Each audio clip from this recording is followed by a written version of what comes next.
नमस्कार, मी कावेरी आणि आज आपल्या झी 24 तासच्या बाप्पाचं दर्शन घ्यायला अतिशय सुंदर आणि एक अशी दिग्गज अभिनेत्री आलेली आहे. आणि किशोरीताई, कशी आहेस तू? खूप बरं वाटलं तुला भेटून. खूप छान आहे मी आणि झी 24 तासने मला आज इथं आमंत्रित केलं गणपतीच्या दर्शनासाठी. त्यासाठी मी त्यांचे आभार मानते आणि थँक्यू कावेरी, मला तू इथं बोलवलंस. गणपती बाप्पा मोरया.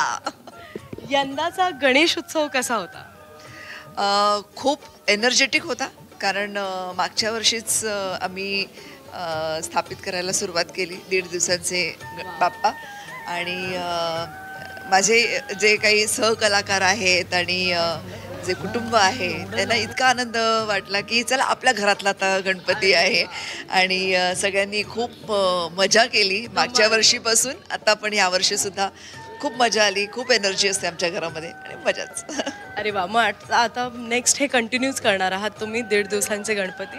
हो हो, माझ्या बाबांनी ॲक्च्युली ती प्रथा सुरू केली होती 5 दिवसांचे गणपती. मग बाबा गेल्यावरती आम्ही तिघी मुली, अनुराधा, वैशाली, मी, आम्ही तिघी असं वाटत होतं की कधी कोण कधी ठेवणार. तर शेवटी मी तो ते पाऊल उचललं आणि म्हटलं की माझ्या घरात आपण बाप्पाला आणूया आणि सगळ्यांचा मिळून तो हा बाप्पा असेल. अरे वा, खूप खूप छान. किशोरीताई, तुझं आणि बाप्पाचं नातं कसं आहे? खूपच प्रेमाचं आणि म्हणजे काय म्हणतात, मनाचं नातं आहे ते. कारण मी श्रद्धेनं काही प्रार्थना करते बाप्पाकडे आणि ते मला प्रसन्न ते प्रसन्न होऊन माझ्यावरती म्हणजे त्या आशीर्वादांचा वर्षाव करतात. की काही आपल्या गोष्टी असतात, साध्या साध्या गोष्टी पण असतात, मोठ्या गोष्टी असतात. मोठ्या गोष्टींना वेळ लागतो अर्थात, त्याच्यामध्ये आपलीच चिकाटी पाहिजे. पण लहान सहान गोष्टींमध्ये पण बाप्पा छानपैकी ब्लेस करतात. लहानपणीचा गणेशोत्सव म्हणजे असं खूपच गल्लोगल्ली नसायचा. आणि माझ्या घरात 5 दिवसांचे गणपती तर होतेच. तेव्हा आम्ही आमच्या घरातच भरपूर बिझी असायचो. म्हणजे आईबरोबर खिरापत बनवणं, मोदक बनवणं उकडीचे.